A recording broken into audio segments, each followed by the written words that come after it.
तो आज एक ऐसी कहानी लेकर आए हो जो कि आप कभी नहीं सुने होंगे। ये कहानी शुरू से लेकर अंत तक बने रहना। अगर अपना भाई का नाम जानना चाहते हो तो मेरा नाम सूरज सरोज है और आप देख रहे हैं स्टोरी 2.0 यूपी 70।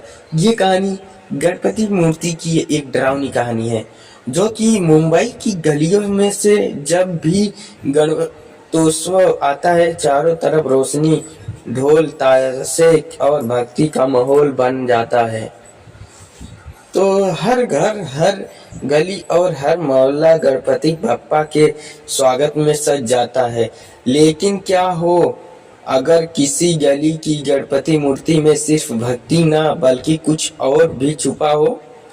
ये कहानी है अभिषेक नाम का एक कॉलेज छात्र जिसकी अपने मोहल्ले में गणपति स्थापना समय कुछ ऐसा देखा और झेला जिसने उसकी जिंदगी हमेशा के लिए बदल दी। ये रहस्यमय मूर्ति है। तो हम अभिषेक से के बारे में जानते हैं। अभिषेक मुंबई के चेंबूर इलाके में रहता था। हर साल उसके मोहल्ले में एक बड़ा गणेशोत्सव मनाया जाता था। इस बार आयोजन समिति ने सोचा कि कुछ अलग मूर्ति लानी चाहिए। पुरानी मूर्तियों वाला कारीगर बीमार पड़ गया था। किसी ने सुझाव दिया कि पास के गांव में एक नया कारीगर आया है, उसकी मूर्तियां बेहद अनोखी है। समिति के लिए वहां गए।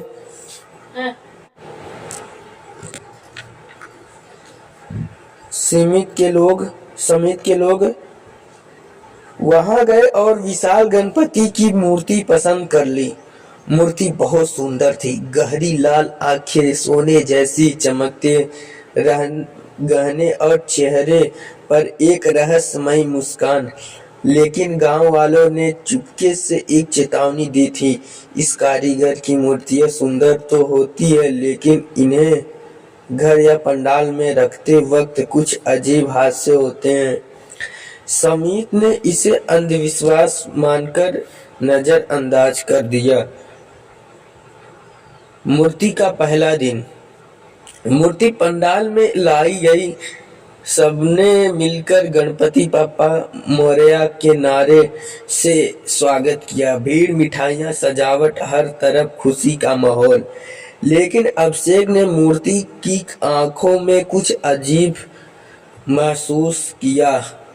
उसे लगा कि मूर्ति की नजर सीधे उसी पर टिकी हुई है। उस रात जब वह पंडाल में पहरा दे रहा था तो अचानक ढोल बजने अपने आप बज उठा। वह डर गया लेकिन आसपास कोई नहीं था। सुबह उसने दोस्तों से कहा, कल रात ढोल अपने आप बजा, मैं कसम खाता हूँ। दोस्तों ने मजाक उड़ाया, पापा आए हैं, तुझे आशीर्वाद दे रहे हैं।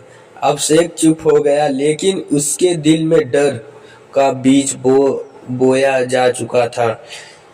अब मूर्ति का जब तीसरा दिन हुआ तो रात का आतंक। तीसरे दिन पंडाल से अचानक दूध से भरे कलश गायब हो गए। सबने चोर का शक किया लेकिन सीसीटीवी में कुछ नहीं दिखा। अभिषेक ने उस रात का फिर ड्यूटी की। करीब 2 बजे उसने देखा कि मूर्ति की सूंड जो होती गणपति पापा का, हल्की सी हिल रही थी। उसका गला सूख गया। अगले ही पल मूर्ति की आंखें लाल चमकने लगी और पंडाल की सारी लाइट बुझ गई। अभिषेक भागने ही वाला था कि उसके कानों में एक भारी आवाज गूंजी, मुझे यहाँ क्यों बुलाए हैं? उसने पीछे मुड़कर देखा। मूर्ति का चेहरा थोड़ा बदला हुआ था, मानो उसके क्रोध और किसी अदृश्य आत्मा को वश हो। अभिषेक बेहोश होकर गिर पड़ा। छुपा छुपा हुआ रहस्य। अगले दिन, चौथे दिन, जब वह होश में आया तो उसने सबको सच्चाई बताई लेकिन किसी ने उसकी बात पर यकीन नहीं की। उन्होंने कहा जिस कारीगर से मूर्ति आई है वह पहले तांत्रिक था। लोग कहते हैं कि वह मूर्तियों में आत्माओं का बाध देता है।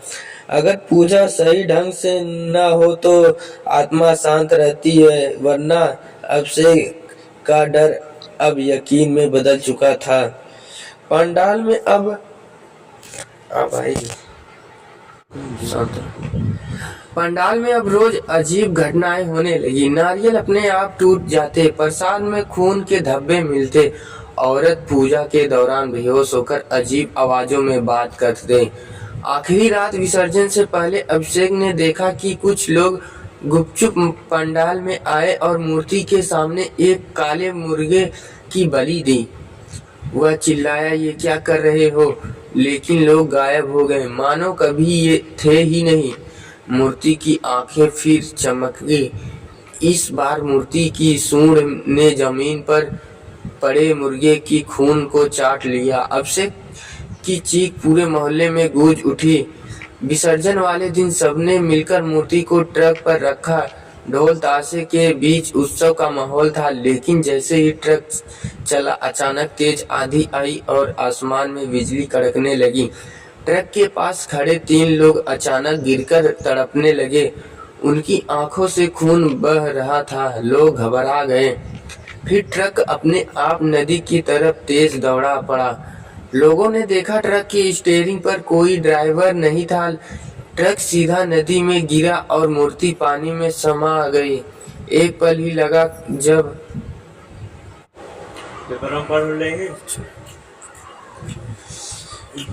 मूर्ति पानी में समा गया। एक ही पल लगा, सब शांत हो गया। लेकिन अभिषेक साफ देखा, नदी से एक विशाल लाल आंखें उसे घूर रही थीं। कभी ना खत्म होने वाला डर। विसर्जन के बाद मोहल्ले में उत्सव खत्म हो गया, लेकिन अजीब हादसे जारी रहे।